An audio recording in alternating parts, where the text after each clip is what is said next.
Do you know which of the commandment is the greatest commandment? Actually, somebody once asked Jesus Christ this particular question in the book of Matthew chapter 22 verse 34 to 40. And the person was asking the question because he wanted to trap Jesus. So it was a trick question. And he asked him, what is the greatest commandment of all the commandments? And what did the Lord Jesus Christ say? He said, the greatest commandment of all the commandments is this: thou shalt love the Lord thy God with all thy soul, with all thy heart, with all thy mind, with everything that you have. And he said there is a second one like it. See, he said, thou shalt love your neighbor as thyself.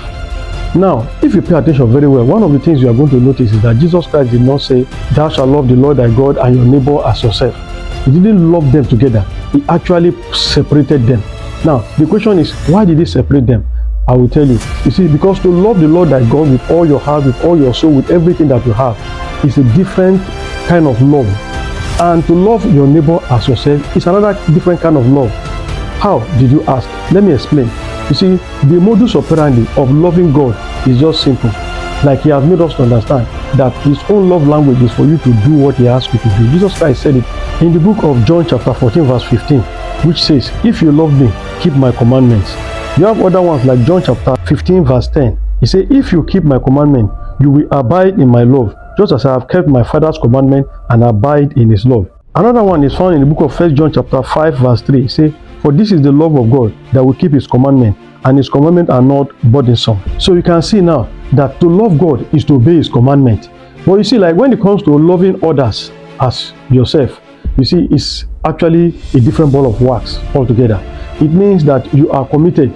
To love your neighbor is to be committed to the person's welfare, to the person's growth, and to the person's development. Love is not just a feeling thing.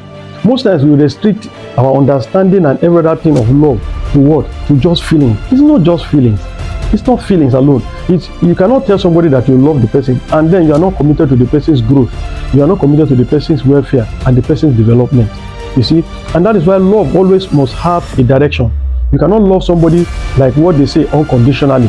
To love somebody unconditionally may mean that you love the person the way the person is, even if the person does not change. That one is not love. That one is not love. To love somebody is that you are committed to the person's growth, to the person's development, and to the person's welfare.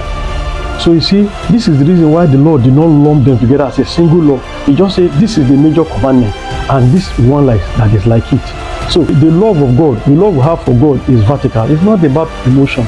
God is not moved by our emotion. Some people just think it's when you cry before God and you are having feeling towards him that makes you to begin to think that you love him. That is not what he sees as love. God's love language is for you to do what he wants you to do, to obey his commandment, to live to please him. When you are living your life to please him, consciously,